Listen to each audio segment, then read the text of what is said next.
Si usted tiene su Biblia consigo, pueden acompañarme en su Biblia, primero de Pedro, nuevamente. Primero de Pedro, capítulo 4, donde seguimos donde habíamos pasado la semana pasada.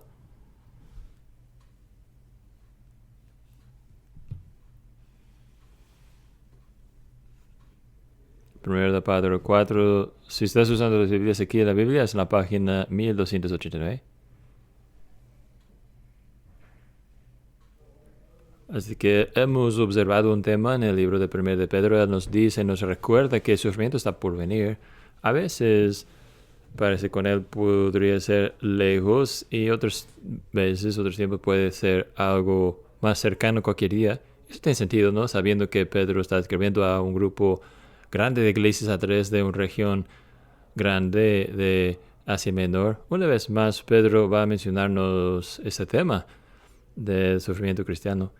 Escuchemos esas palabras empezando el versículo 12.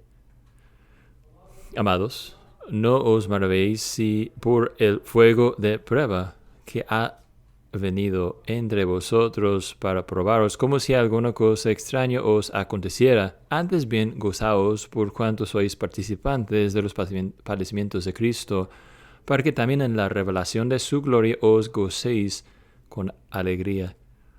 Si sois vituperados por el nombre de Cristo, sois bienaventurados, porque el Espíritu de gloria y de Dios reposa sobre vosotros. Ciertamente por parte de ellos Él es blasfemado, pero por parte de vosotros es glorificado. Así que ninguno de vosotros padezca como homicida, o ladrón o malhechor, o por meterse en asuntos ajenos. Pero si alguno padece como cristiano, no se avergüence, sino glorifique a Dios en este caso. Porque tiempo de que el juicio comience por la casa de Dios.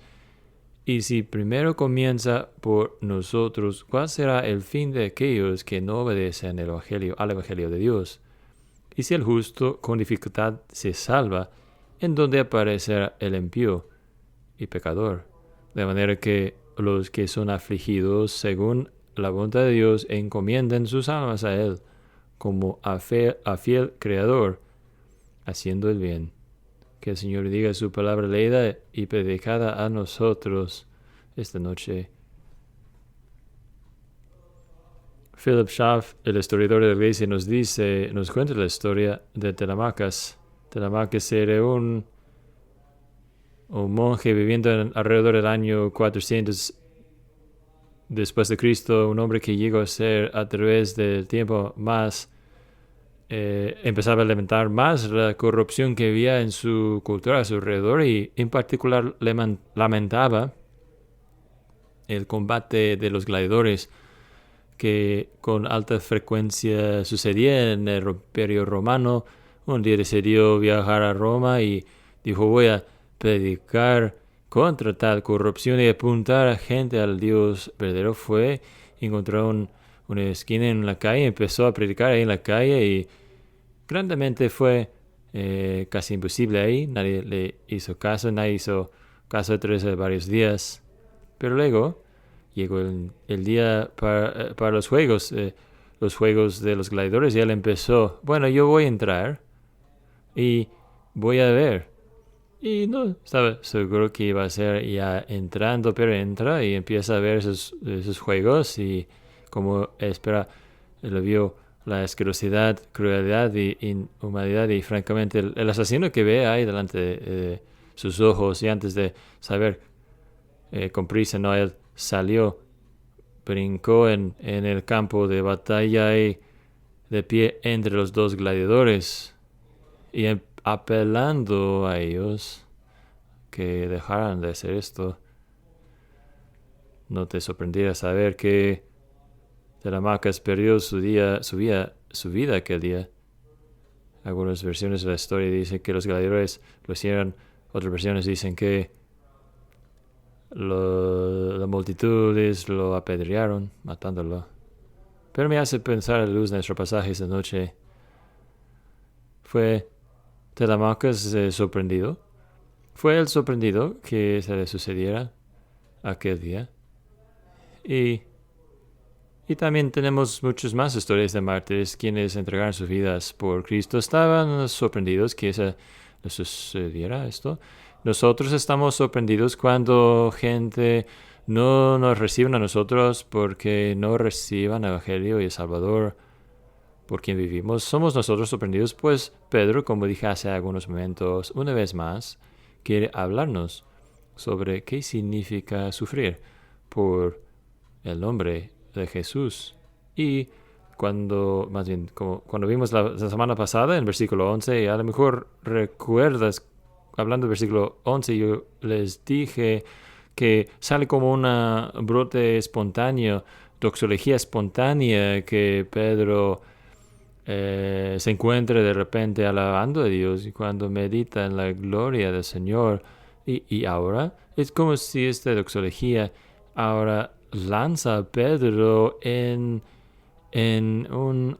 una última palabra de exhortación a nosotros, en que la gloria de Dios va a manifestarse de una forma muy importante. Así que el punto principal esta noche es este. No se sorprenden cuando sufren por Cristo. En cambio, más bien regocíjanse y confían. No te sorprendes cuando sufras por Cristo, en cambio, regocija y confía en Él. Dos puntos principales que veremos solamente esta noche. El primero es esto, viendo versículos 12 a 16. Pedro nos dice esto, él nos dice, puedes regocijar en sufrimiento por causa de la gloria de Dios que está obrando. Puedes regocijarte en sufrimiento por causa de la gloria de Dios que está obrando. Y puedes ver que Pedro aquí quiere que tú y yo nos transformemos nuestro pensar. Transformemos nuestro pensar sobre el sufrimiento cristiano. Él empieza con lo negativo, ¿verdad? En versículo 12. Antes de mover al lado positivo, en versículo 13, él quiere quitar el mal pensar. Él dice, no os maravilléis.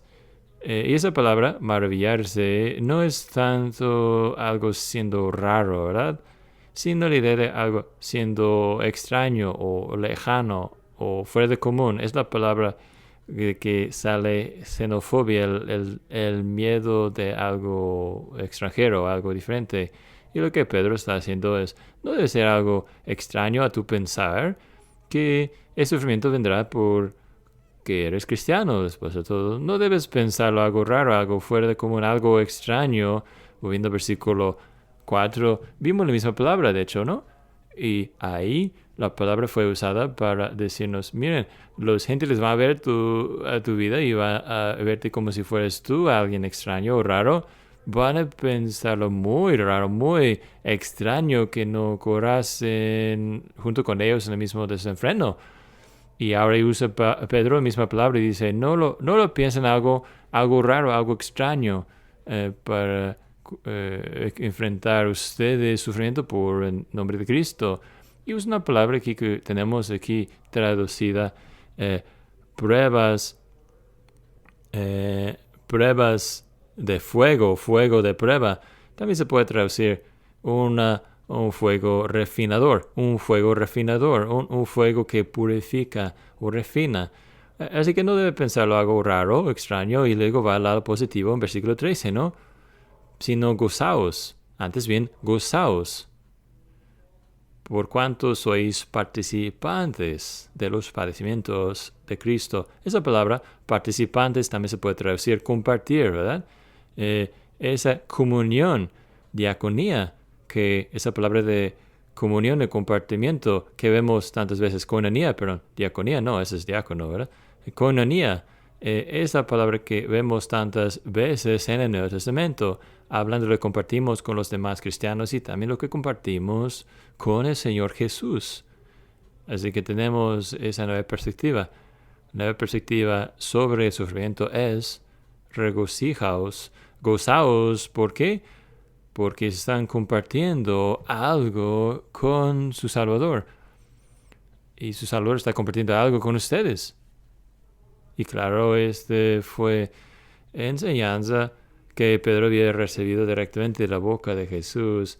Pedro había estado ahí cuando el Sermón del Monte fue predicado y había escuchado de las bienaventuranzas que el Señor Jesús habló, que todavía siguen siendo tan desafiantes a nosotros. Hoy día el último y probablemente más desafiador de las bienaventuranzas: bienaventurados los perseguidos por justicia, porque suyo es el reino de los cielos. Bendito tú cuando te rechazan, te persigan, dicen todo tipo de maldad contra ti falsamente por mi nombre. Regocijaos y sean abundantemente gozosos. Gozaos por cuanto sois participantes de los padecimientos de Cristo. Y claro, nosotros no podemos leer este pasaje para nada sin pensar en nuestra unión con Jesucristo, de que Pedro está enfatizando tanto. Esta unión viva que tenemos con el Señor Jesús, por la cual cada cosa que Él logró por los pecados llega fluyendo a nosotros y disfrutamos de los beneficios de tal salvación. Pero junto con esto, tal unión con Cristo, también tomamos algo de su parecer, de su semejanza, ¿verdad? Y escuchamos a Jesús diciéndonos: si ellos perseguían a mí, van a perseguirte a ti. También tú eres parte de mi familia ahora y compartes el parecer familiar, y va a haber algo en cuanto a una trayectoria similar de tu vida que vas a seguir porque correspondes a mí. Cuéntalo todo gozo. Esa es la forma que Santiago lo dice, ¿no? Debo considerarlo todo gozo pleno cuando caigamos en varias pruebas diversas. Y si recorren sus ojos sobre el versículo 13 y 14, versículo 16, vas a notar que hay una conexión entre la idea de sufrimiento, de padecimiento, y la palabra gloria. Sufrimiento, padecimiento y gloria. Sufrimiento y gloria. El versículo 13, por ejemplo: participando en los padecimientos de Cristo, para que también en la revelación de su gloria os gocéis con alegría. El siguiente versículo: si sois vituperados por el nombre de Cristo, sois bienaventurados, porque el Espíritu de gloria y de Dios reposa sobre vosotros. Ciertamente por parte de ellos Él es blasfemado, pero por parte de vosotros es glorificado. Gloria y sufrimiento, un lado al otro, juntos, caminando juntos, los dos.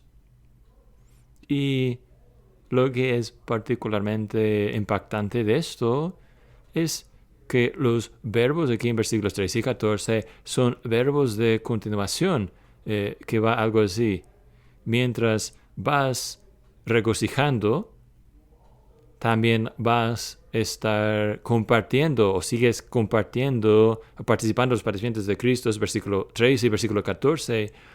Mientras sigan siendo vituperados por el nombre de Cristo, también vas a seguir bendiciendo en el Espíritu de gloria de Dios. El Espíritu de gloria de Dios seguirá reposando sobre vosotros. Así que son esos dos conceptos, ¿no?, que son juntados en la vida del creyente, ambos reales presentes para nosotros. Y la razón para enfatizar eso a algunos momentos aquí es que usualmente solemos pensar que el sufrimiento viene antes y luego la gloria es por venir después, ¿no? Así solemos pensar que hay la humillación ahora y después la exaltación que está por venir. Eso es una idea muy bíblica, una forma bíblica en que pensar en la vida. Hay gloria plena que está por venir, ¿no? Cuando los sufrimientos serán ya no más. Y en la vida de Cristo hubo humillación, seguida por exaltación. Pero algo de que Pedro ha sido recordando a través de toda esta carta, hemos mencionado eso antes, pero aquí tenemos el ejemplo más claro.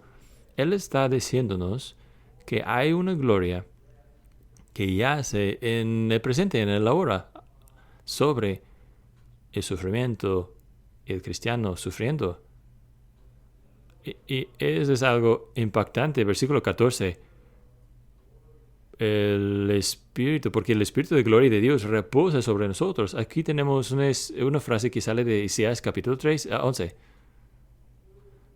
¿Y de quién está hablando aquí? a quien está reposando el Espíritu de gloria de Dios es el Mesías venidero. Es Cristo quien disfrutará el Espíritu de gracia y de gloria y reposando sobre él en medida abundante y plena. Y aquí Pedro está tomando su promesa, esas palabras de promesa y profecía refiriéndose a Jesús, diciendo que por causa de nuestra unión con Cristo, esas cosas eran ciertas de nosotros también, en medio de nuestros sufrimientos, en nuestro momento de más necesidad. Vamos a encontrar al Señor Jesús en su gloria, el Espíritu de gloria reposando sobre nosotros abundantemente, para que Él llegue a ser nuestra ayuda presente en tiempo de prueba, dificultad. Él llega a ser un sacerdote simpatético, que conoce nuestras debilidades desde dentro hacia afuera, porque Él ha estado ahí y ha sufrido esto. Y ahora puede Él, es capaz, Él que viene y hace sobre nosotros su gloria. Yo estaba pensando en eso toda la semana, luchando en eso toda la semana. Al fin del versículo 13, los comentaristas de la mayoría piensan, pues esa es la gloria que está por venir, de que está hablando aquí.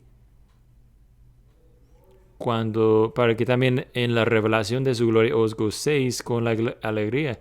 El problema es que eso no encaja con algo que dice aquí en esos versículos.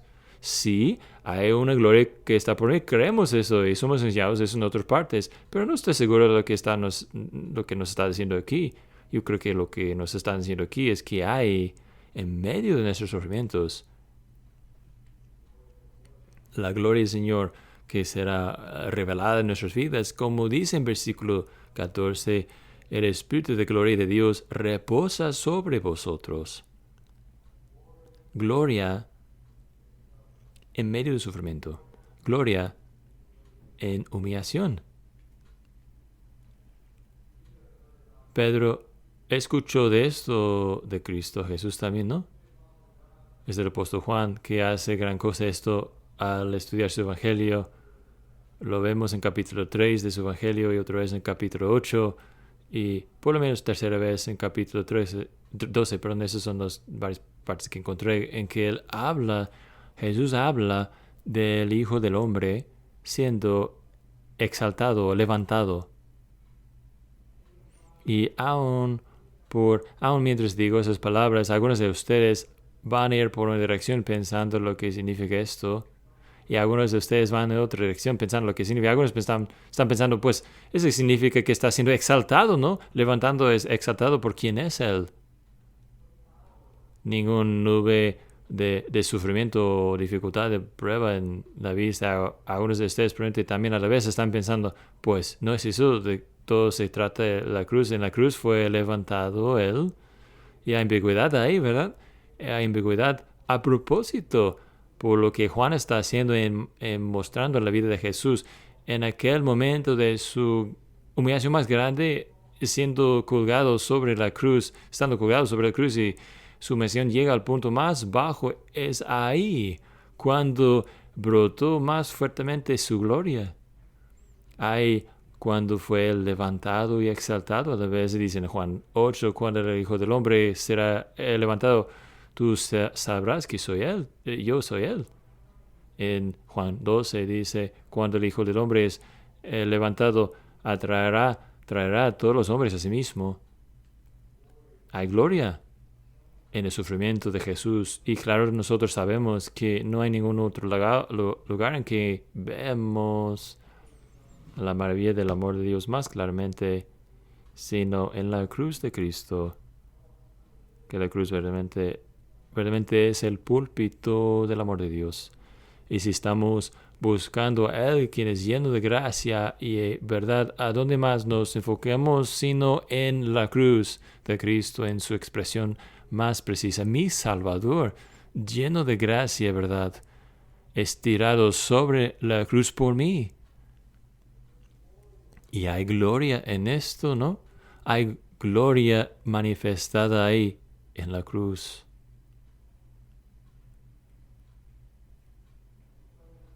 Y en una forma misteriosa, lo que Pedro nos dice aquí es, al tener unión con Él, nosotros participamos en sus sufrimientos. Y mientras participemos en sus sufrimientos, su gloria también está siendo mostrada en nuestras vidas. Y esta gloria es algo que personalmente disfrutamos y experimentamos. Sí, versículo 14 significa algo cuando diga versículo 14, Pedro dice, si son bienaventurados, eso significa la comunión que tenemos con Cristo en aquel momento es algo que disfrutamos, pero también es algo que nos hace capaces, nos fortalece para poder tomar tal sufrimiento y regocijar en tal sufrimiento, y esto coloca todo eso en la luz, ¿verdad? Versículo 13, gozaos por cuanto sois participantes de los padecimientos de Cristo. Romanos 5, donde Pedro dice que nos gloriamos en tribulaciones. Colosenses 1, donde Pablo dice, me regocijo en mis sufrimientos. Santiago 1, en que dice, cuenta todo gozo, hermanos míos, cuando caigas en varias pruebas diversas. ¿Cómo podemos empezar a hacer esto? Si no el Señor Jesucristo mismo esté conmoviendo en nosotros por su Espíritu Santo, si no esté obrando en nosotros para darnos tal gozo y poder ver en medio de nuestra propia vacidad, nuestra propia lucha, nuestra propia tentación, nuestra propia prueba, nuestro propio sufrimiento, que el Señor será nuestra fuerza y ayuda en medio de todo eso, y Él nos va a acompañar, ayudarnos y nos dará gozo en todo eso, haciéndonos capaces de poder gozarnos en todo eso. ¿Cómo más sino por la presencia de Dios con nosotros que podremos hacer todo esto? Y hermanos y hermanas, yo creo que esto es un ánimo particular, especial a nosotros, siendo nosotros llamados a sufrir por Cristo. Lo que Pedro te está haciendo es que tú nunca estarás solo. Tú nunca estarás solo en tu sufrimiento. Y para el quien sufra, no hay nada peor, ¿verdad? Aún en el nivel humano es una cosa sufrir, pero sufrir solo multiplica nuestras lamentaciones, ¿no? Tener un amigo, tener familia, quien puede estar con nosotros, aun si no puede mejorar la situación de una forma real o objetivo, sí lo hace mejor. Aquí Pedro nos recuerda que el Señor está con su pueblo y nunca estaremos solos en nuestros sufrimientos, sino que el Señor será nuestra ayuda presente en nuestra prueba y dificultad. Así que, aun si todo el mundo te abandone, tú puedes estar seguro que el Señor Jesús nunca lo hará. El Espíritu de gloria de Dios reposa sobre ti. Tú eres bienaventurado en medio de tus sufrimientos. Y es esto, es esta cosa que nos da fortaleza para seguir adelante. Es esta cosa que nos da gozo en nuestras pruebas. Es esta cosa que nos permita hacer como Pablo y Silo a medio de la noche en cadenas en la prisión, cantando alabanzas a Dios. Por el gozo del Señor conocían eso. Y es algo raro, ¿no? Que va contra la naturaleza humana, va contra la lógica, aún pensar que en medio del sufrimiento que nosotros mayor conocemos al Señor y su presencia, conocemos su gozo más, pero es lo que nos dice, es lo que somos dichos. Así que podemos contarlo a todo gozo. Así que esta gracia que disfrutamos es una gracia que nos hace capaces a vivir por Él. Es una gracia que nos hace capaces de glorificarlo. Esa es la otra palabra de gloria aquí, que hay una gloria que reposa sobre nosotros, y por causa de esto ahora deseamos glorificarlo a Él en medio de la prueba, en medio del fuego. Puedes regocijarte en sufrimiento porque la gloria de Dios está obrando a través de todo esto. Pero luego esto nos nos lleva más bien a la segunda mitad de nuestro pasaje, la segunda mitad del mensaje de Pedro aquí sobre el sufrimiento. Y eso es lo que nos dice aquí en versículos 16 a 19. Él dice, puedes confiar en Dios en medio de padecimientos por causa del diseño de Dios que está en efecto. Hemos visto que su gloria está obrando, ¿verdad? Pero podemos confiar en el diseño, el propósito de Dios que está obrando en medio del sufrimiento. Versículo 16 es una transición a ese segundo pensamiento. Y una palabra aquí que quisiera tomar un momento a mencionarles a ustedes. Aquí como un paréntesis, la palabra es avergonzarse. Es una palabra que fácilmente podemos pasar por alto. Es una palabra grande en las Escrituras, en el libro de los Salmos en particular. En los Salmos y el resto de las Escrituras, la idea es que con el creyente, para que estar en peligro de estar avergonzado, es que de alguna forma él sería olvidado por Dios, o que él sería dejado sin ser vindicado por Dios, o abandonado por el Señor, o que su esperanza llegara a no tener fundación. Eso es lo que está vinculado con esa palabra avergonzarse. Es por eso que es tan importante que cantemos los salmos. Cuando cantamos, no me avergüences, es decir, Dios, que sea ese Dios que has prometido ser. Y aquí es Pedro siguiendo ese hilo y diciendo, nosotros no seremos avergonzados, no se avergüence, sino glorifica a Dios en este asunto, en este caso. Ahora, por eso es importante. Lo que Pedro quiere sugerirnos aquí es que el fin todavía no ha llegado. Yo creo que fue la semana pasada cuando dijimos el fin está por venir, está cerca. Ahora él habla de una forma un poco diferente. El fin no ha llegado todavía y hay algo que va a suceder hasta el fin. Y esto es, aquella cosa es, él va a seguir purificando a su pueblo. Él va a seguir purificando a su pueblo. Y él está hablando a esta pregunta. Y cristianos hacen esa pregunta y le seguimos haciendo esa pregunta. ¿Por qué tengo que sufrir yo? ¿Por qué tengo que sufrir yo? Y si ustedes estudian ese pasaje, algunos versículos aquí quiero rebotar y hacer unas conexiones entre esos versículos. Empecemos en versículo 19. Vean ahí. Observen ahí que ese sufrimiento es por la voluntad de Dios, según la voluntad de Dios. Según la voluntad de Dios, probablemente sería mejor decir, porque Dios ha deseado, según su voluntad, que sufras. No pierdan esto, no pierdan la vista de esto. El sufrimiento que nosotros experimentemos como el pueblo de Dios es parte de la voluntad de Dios. Y luego, junto a esto, hay este nombre dado a Dios en versículo 19. Ahora, tú pensarías que el nombre creador sería una palabra que encontremos por todas partes en el Testamento. Pero esta palabra en particular solamente se encuentra una vez en el Testamento. Y afuera de las Escrituras fue una palabra usada en tiempos antiguos por el fundador de una ciudad. Puedes traducirlo fundador, ¿no? Fundador de algo. De hecho, yo vi un comentarista, algunos de ustedes reconocerán esto, que dice, arquitecto es una traducción aceptable y él es su fundador de su pueblo. Él es el arquitecto de su fe.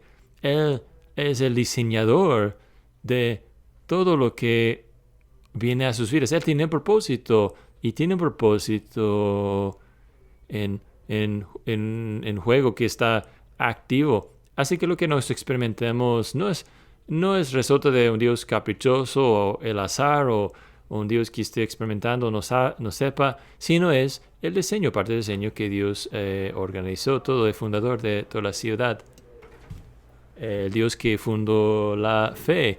Y luego, volviendo al principio de nuestro pasaje, versículo 12, pueden ver nuevamente esta palabra fuego de prueba o fuego que refina.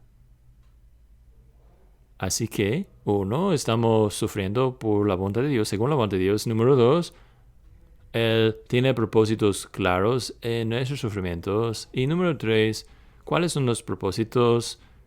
Hay una refinación que está sucediendo por fuego, es por fuego. Es doloroso. Él nos está refinando, nos está purificando, pero es algo de dolor. Eso nos lleva al versículo 17. Entonces, de nuevo, el tiempo ha llegado para que el juicio comience por la casa de Dios. Juicio en el sentido de filtrar o purificar. Juicio en el sentido de probar o analizar, purificar. Hay algunos pasajes detrás de esa frase que no son, a lo mejor, obvios a nosotros. Es Ezequiel 9, en que el Señor dice: empiece con mi santuario mientras haces tu obra refinador. Y Malaquías 3, en que el mensajero del Señor tenía que venir a su templo y atraer su fuego refinador que purificará, purgará a su pueblo. Empieza el santuario, empieza en el templo. El juicio comienza por la casa de Dios. Por decirlo de otra forma, por ahora Dios está obrando en nosotros, entre nosotros, refinando, purgando, purificando, cambiando, filtrando, transformándonos a través de esta prueba, dificultad de fuego que viene por nosotros. El sufrimiento que envía por nosotros es parte de su voluntad. Es parte de su diseño. Y será doloroso.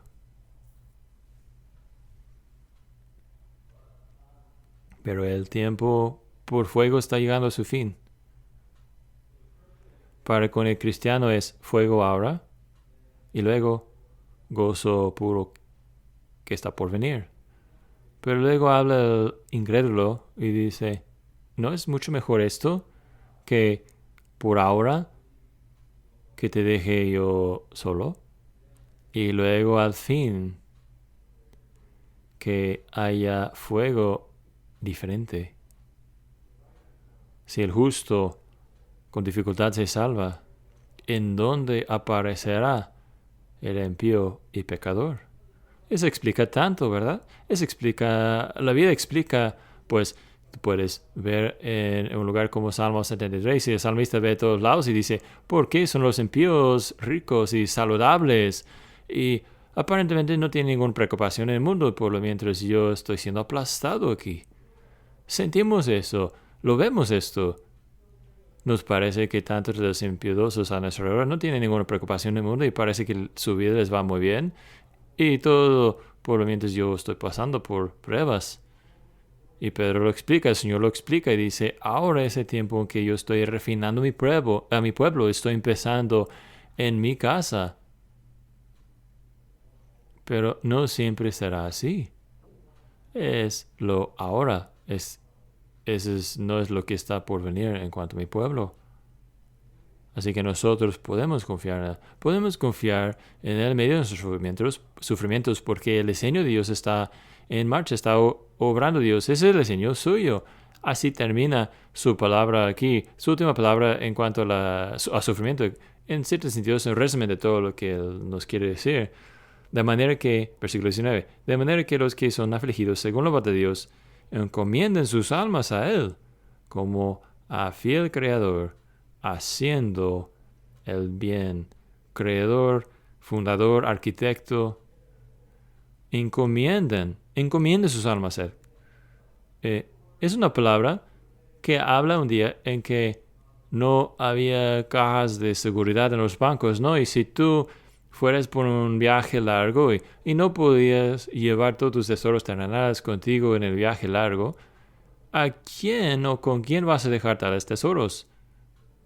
¿A quiénes vas a encomendar todos tus tesoros terrenales? Tú vas a encontrar a alguien confiable, ¿verdad? Y aquí Pedro nos dice: tu Dios es exactamente el Dios confiable. dependible. Es maravilloso, ¿no? Al llegar a nuestra conclusión esta noche, que al pensar en estas cosas, al pensar en nuestros sufrimientos, al pensar en la gracia de Dios, buscando su ayuda en medio de nuestros sufrimientos, es maravilloso, ¿no? Que Pedro no diga, mira, qué fiel eres tú, sigue adelante, has hecho buen trabajo hasta ahora, sigue adelante, esfuérzate para ser fiel. En cambio, no, Él enfoca nuestros ojos en nuestro Dios fiel. Él nos enfoca los ojos en nuestro Dios fiel.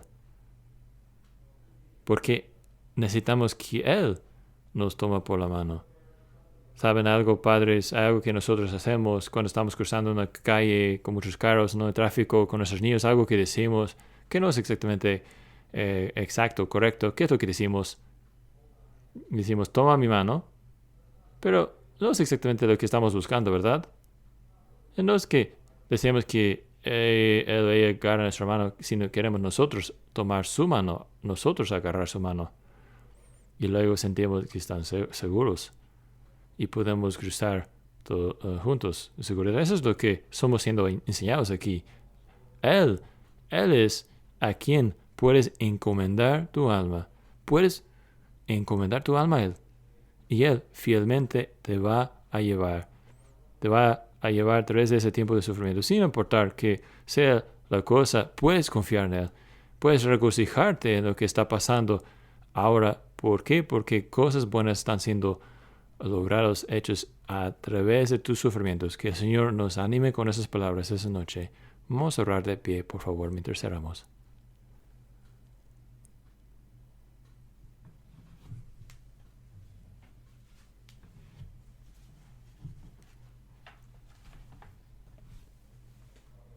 Nuestro Padre, confesamos a ti que hay parte de nosotros que encontramos esas verdades demasiado grandes, aún demasiado grandes y maravillosas para entender y aceptar.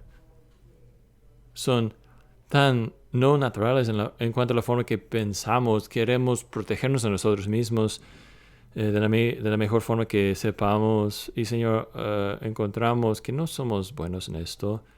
¿Cuánto te necesitamos, oh Señor, que vengas a nosotros, que nos ayudes, que seas nuestra fuerza, que seas nuestro gozo, que seas nuestra esperanza, a andar junto con nosotros en medio de nuestras pruebas y sufrimientos, a ministrar a nosotros y darnos tu gozo, a darnos tu presencia.